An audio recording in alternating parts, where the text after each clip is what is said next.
Berbeda dengan tahun-tahun sebelumnya, operasi ketupat tahun ini dilakukan mulai awal bulan Ramadan. Salah satunya untuk mengawal aturan larangan mudik guna mencegah penyebaran wabah virus corona atau COVID-19.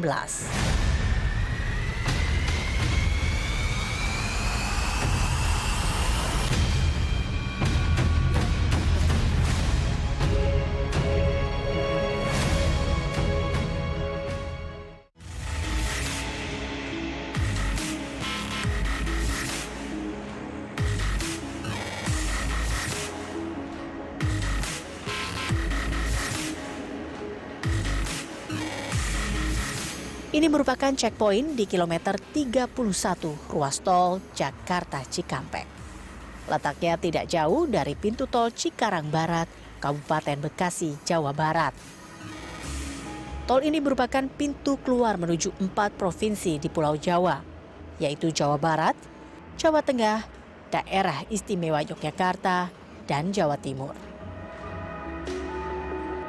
Polisi yang bertugas di sini mengawasi kendaraan yang melintas. Pengemudi yang nekat mudik dilarang melanjutkan perjalanan. Mereka harus putar balik.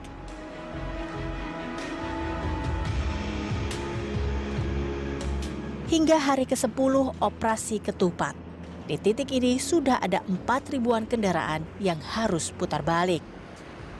Hanya kendaraan tertentu yang boleh melewati pos penjagaan ini, seperti kendaraan yang mengangkut logistik, bahan bakar minyak, hingga kendaraan medis.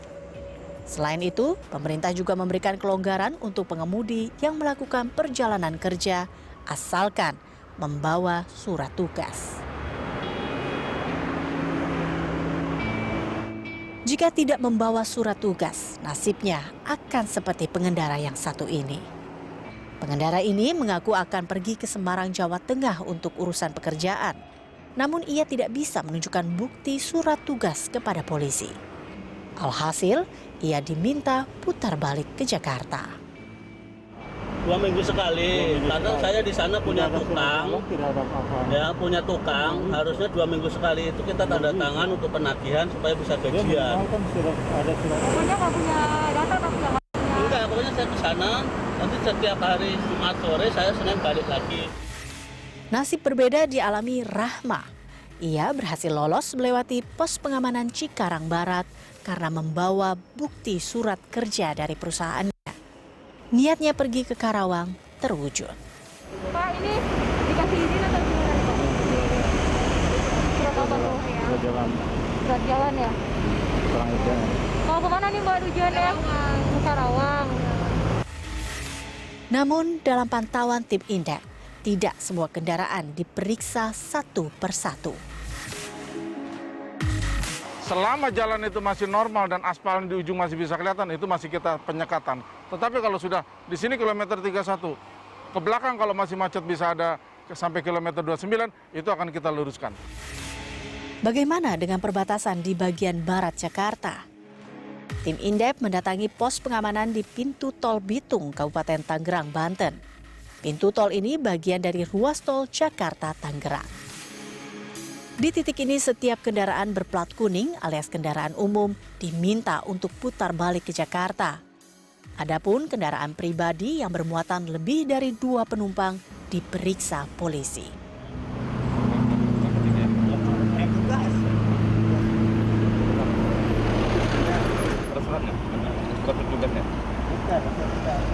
Iya, kalau ada, mana ada nggak?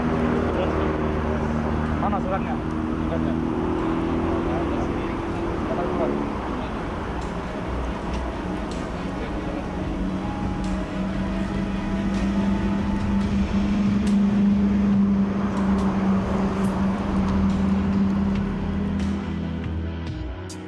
Penyekatan di pintu tol Bitung dilakukan untuk mengantisipasi pemudik yang hendak menuju Pulau Sumatera melalui Pelabuhan Merak, Banten.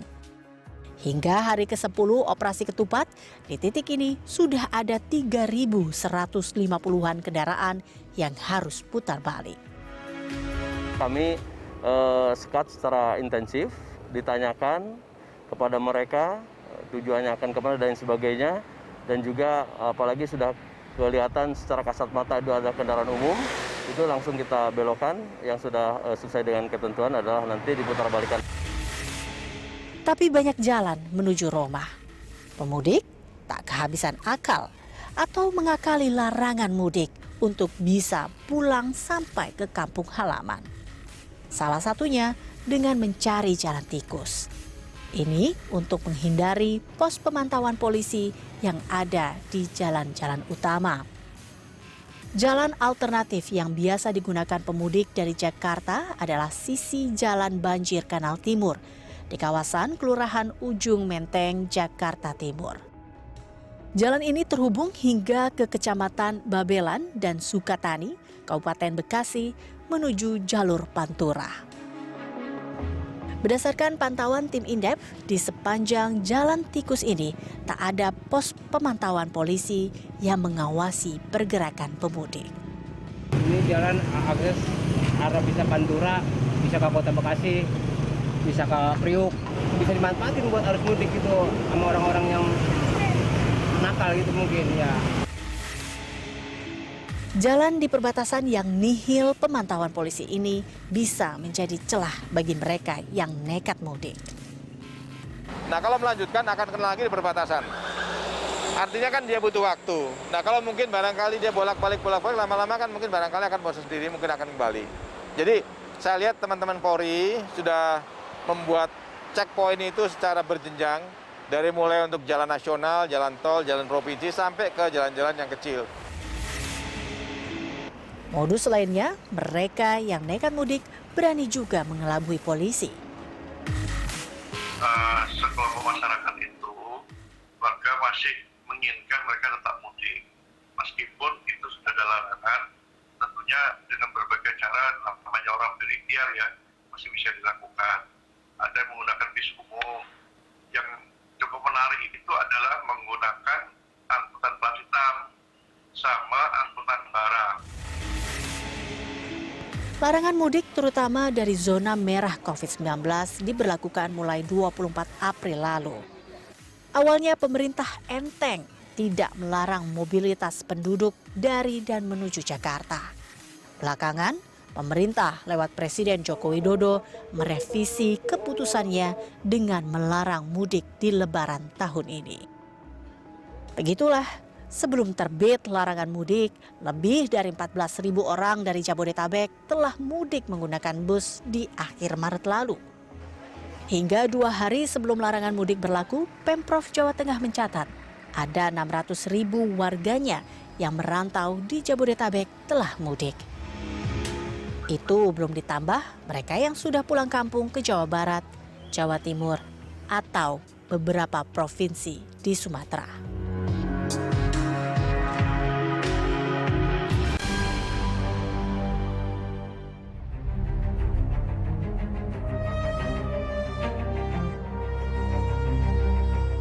Terminal Kalideres, Jakarta Barat.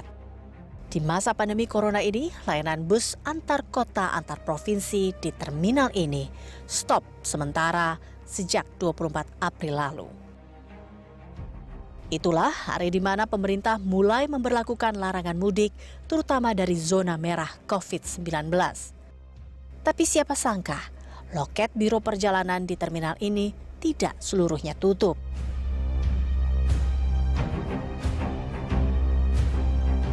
Saat tim Indep mendatangi terminal Kalideres di hari ke-10 larangan mudik, masih ada loket yang menjual tiket secara kucing-kucingan. Tanpa ragu, mereka menawarkan jasa kepada kami. Ya kalau nggak buka makan apa, Pak? Iya. Kita orang mobil. Kalau nggak buka nyari 1 orang, 2 orang dinaikkan travel kita makan. Kalau bis kan memang sama sekali nggak jalan. Kalau masalah meninggal mati ya urusan yang kuasa. Yang penting anak kita makan, kita bisa bayar kontrakan, bisa bayar anak sekolah. Nah, ini udah sebulan lebih kan mobil nggak ada jalan. Tawaran jasa antar mudik juga berseliweran di media sosial. Secara terang-terangan, penawaran jasa pamer keberhasilan mengantar pembeli jasanya atau pemudik menggunakan mobil pribadinya ke kampung halaman.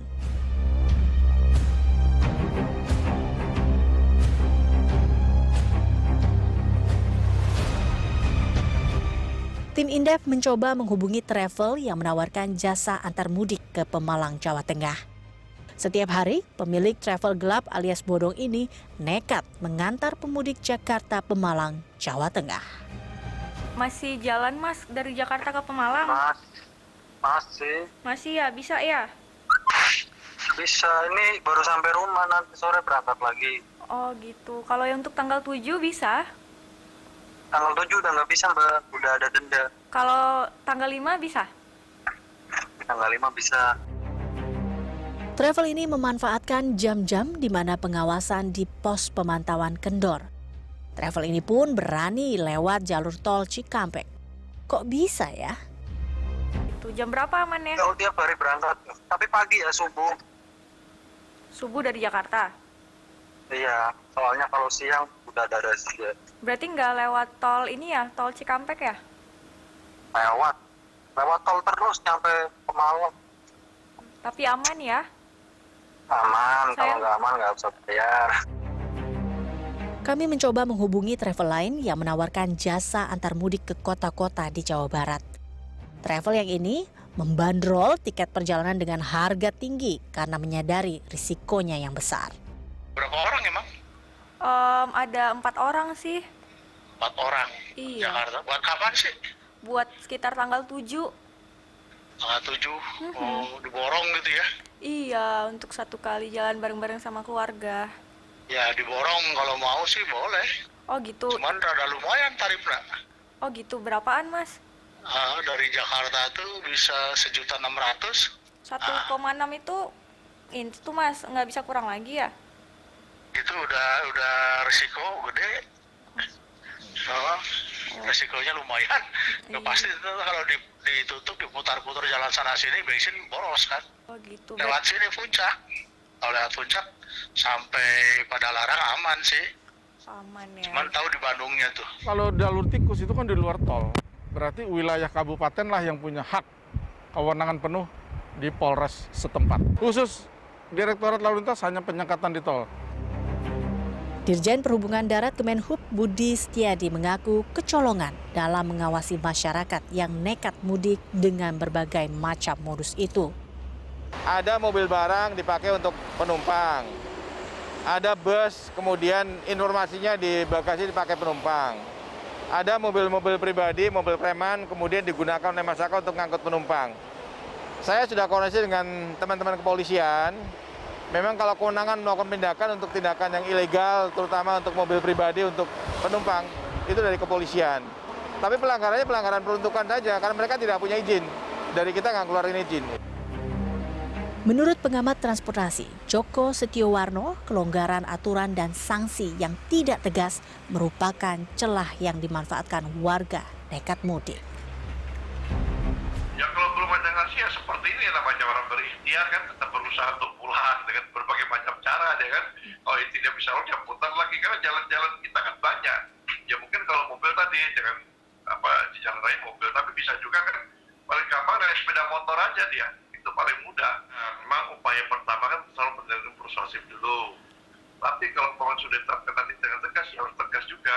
Jadi tanpa kompromi seperti itu.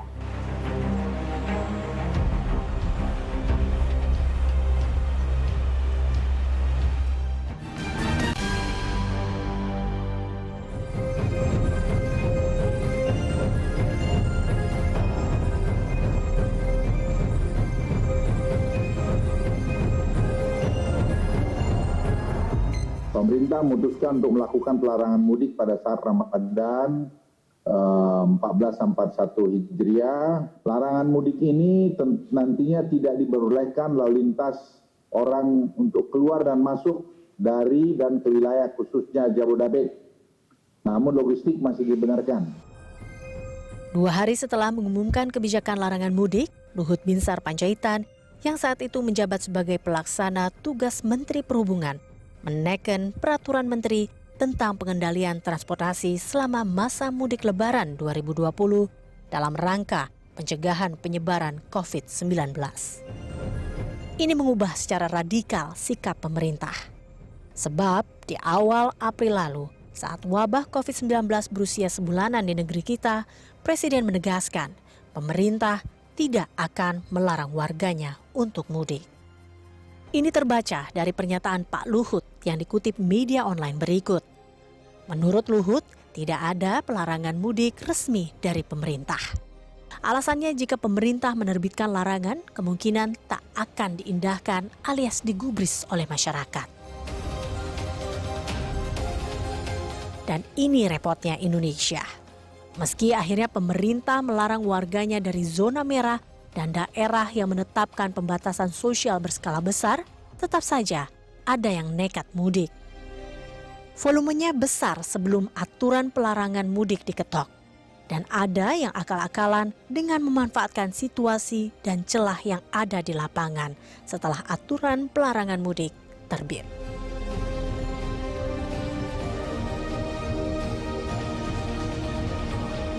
Menteri Perhubungan telah menerbitkan belit berisi pelarangan mudik. Bunyinya sangat jelas. Tapi belakangan pemerintah mulai goyah.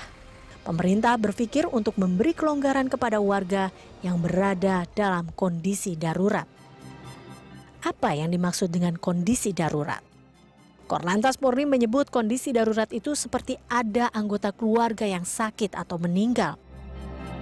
Tapi masalahnya pemerintah tidak satu suara menyangkut syarat yang harus dibawa pemudik agar bisa lolos pemeriksaan di perbatasan.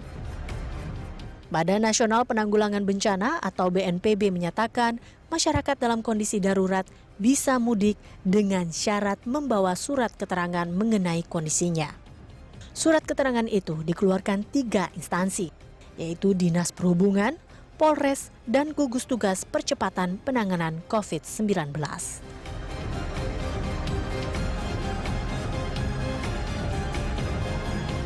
Namun Korlantas Polri mengatakan pemudik tidak perlu membawa surat keterangan untuk meyakinkan petugas tentang kondisi darurat mereka. Ya, cukup membuktikan dengan melakukan layanan video call. Syarat yang longgar termasuk cukup membuktikan video call kepada saudara atau orang tua yang sakit di kampung ini menyimpan celah. Bisa saja pemudik dan saudaranya di kampung melakukan tipu muslihat. Saat tim Indep mengecek ke lapangan menyangkut syarat yang dibutuhkan agar diizinkan mudik dengan kondisi darurat, ternyata beda lagi. Tadi pagi ada 2 kendaraan, itu RT RW kelurahan. Dia pengen besuk orang tuanya dan ada saudaranya meninggal di Subang. Terus kemudian ke orang tuanya di Bandung. Itu akan kita jelaskan, akan kita luruskan. Itu jadi mengeluarkan hanya pihak kelurahan yang tahu itu, pengantar dari RT RW dengan satu surat kelurahan yang akan mengeluarkan. Padahal dalam pasal 5 peraturan Menteri Perhubungan yang diteken Luhut, syarat keadaan darurat tadi tidak masuk dalam pengecualian yang diizinkan untuk melanjutkan perjalanan. Masyarakat memang daerah mudik itu udah clear ya. Tapi kemudian yang punya kepentingan khusus seperti bekerja, kegiatan ekonomi dan sebagainya itu kan nggak boleh terhambat. Itu memang masih diizinkan. Atau kemudian sampaikan tadi, bagi masyarakat yang mungkin punya kepentingan keluarga, orang tuanya sakit, keluarganya sakit, atau dan sebagainya, itu pasti diizinkan.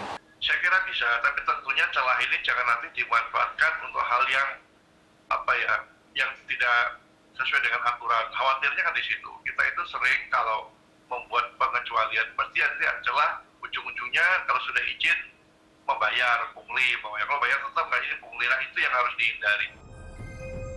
Kelonggaran aturan larangan mudik atau mengangkut penumpang di masa pandemi juga diberikan Kementerian Perhubungan kepada Lion Air Group. Salah satu penguasa di bisnis penerbangan ini diberi izin khusus untuk melayani pebisnis meskipun maskapai terbang dari dan ke zona merah atau yang sedang menerapkan pembatasan sosial berskala besar. Mulanya, izin ini diberikan untuk periode 3 Mei hingga 1 Juni mendatang. Namun pada 3 Mei lalu, Lion Air Group membatalkan seluruh perjalanan yang mendapat izin terbang khusus itu dengan alasan masih melakukan persiapan hingga waktu yang belum ditentukan.